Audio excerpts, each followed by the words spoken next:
என் அன்பான உறவுகளே, பிபிஐஎஸ் ஃபேமிலிக்கு உங்களை அன்போடு வரவேற்கிறேன். இன்றைக்கி என்ன நம்ம சேனலில் ஷார்ட்ஸ் வீடியோ போட போகிறோம்னா, காலையில் வந்து நான் எங்கள் வீட்டுக்கு போயிருந்தேன். பழைய வீட்டுக்கு பக்கத்து வீட்டில் வந்து கிரகப்பிரவேசம் அதுக்காக போயிருந்தேன். போனப்போ என்ன செஞ்சேன், சரி கொஞ்சோண்டு ஓமவல்லி இலை பறிச்சிட்டு வந்துடுவோம் அப்படின்னு ஓமவல்லி இலை பறிச்சிட்டு வந்திருக்கேன். இந்த ஓமவல்லி இலையை வச்சு சூப்பராக இந்த பனிக்காலத்துக்கு ஒரு டீ போடுவோம். வாங்க எப்படி போடுறதுன்னு உங்களுக்கு சொல்கிறேன்.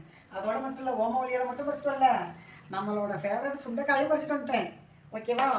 இப்போ நம்ம டீ போடுவோம். வாங்க, இந்த இலையை நல்லா அலசிடணும். அலசிட்டு டீ எப்படி போடுறதுன்னு உங்களுக்கு சொல்கிறேன். வாங்க இப்போ நம்ம போய் டீ போடுவோம். இப்போது ஓமவல்லி இலை டீ போடுறதுக்கு நான் வந்து ஒரு டம்ளர் பால் வச்சுருக்கேன். அப்புறம் பார்த்தீங்கன்னா டீத்தூள் வச்சுருக்கேன்.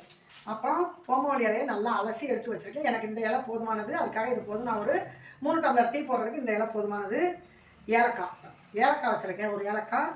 அதோடு சேர்த்து கிராம்பு வச்சுருக்கேன். இப்போ போட்டுடலாமா டீ? வாங்க. இண்டக்ஷன் ஆன் பண்ணியாச்சு.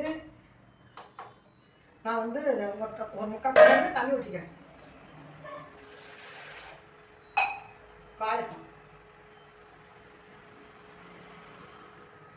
டீத்தூள் சேர்த்துக்கிறோம்.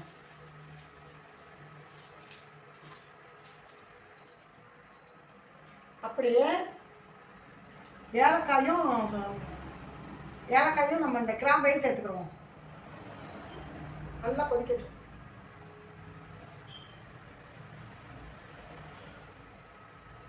அப்புறம் இந்த இலையை நம்ம நல்லா கழுவிட்டோம், அப்படியே சேர்த்துக்க வேண்டியது. ஒரு மருத்துவ குணம் கொண்ட ஓமவல்லி இலை தான். நான் வந்து ஒரு 4-5 இலை, ஏன்னா நல்லா காட்டமாக இருந்தால் நல்லது. இந்த டீ வந்து சின்ன குழந்தையிலேருந்து பெரியவங்கலேருந்து குடிக்கலாம். அந்த டீ உடம்புக்கு ரொம்பவே நல்லது. கொதிக்கட்டும். பாருங்கள், நல்லா இந்த ஓமவல்லி இலையோட டீ தூள்லாம் நல்லா கொதித்து சாறு நல்லா இறங்குது. பார்த்தீங்கன்னா வெள்ளைக்கட்டியை நல்லா தட்டி இதையும் கொஞ்சம் நம்ம போட்டுக்கிடுவோம். போட்டாச்சு, கொதிக்கட்டும். நல்லா கொதிச்சிருச்சு. பால் ஊற்றிக்கலாமா? காயட்டும். ரொம்பவே ஒரு மருத்துவ குணம் கொண்ட டீ தான். இப்போது ஜீனி வந்து நீங்கள் தேவைப்பட்டால் இதில் போட்டுக்கலாம். நான் வந்து வெல்லம் கொஞ்சம் போட்டிருக்கேன். அதனால் இந்த ஓமவல்லி டீயில் வந்து உங்களுக்கு தேவைப்பட்டால் நீங்கள் அதிலே கலந்துக்கலாம், இல்லைன்னா தனியாக வச்சுக்கலாம். நான் தனியாக சும்மா சுகர் இருக்குங்கிறதுனால கொஞ்சோண்டு போட்டுக்கிட்டேன். ஓகேவா? இப்போ டீ சூப்பராக கொதிச்சு அந்த சாரெலாம் இறங்கிருச்சு. நம்மளுக்கு ரொம்பவே இது மாதிரி டீ போட்டு குடித்தோம் அப்படின்னா ரொம்ப மருத்துவ குணம் கொண்ட டீ தான். நல்லா டீ ரெடி ஆகிருச்சு. இப்போ வடிகட்டிக்கலாம். இப்போ டீ ரெடி ஆகிருச்சு, நம்ம வடிகட்டிக்கிடுவோம். இது மாதிரி மாலை நேரத்தில் ஓமவல்லி இலை டீ குடிக்கிறது ரொம்பவே ஒரு உடம்புக்கு நல்லது.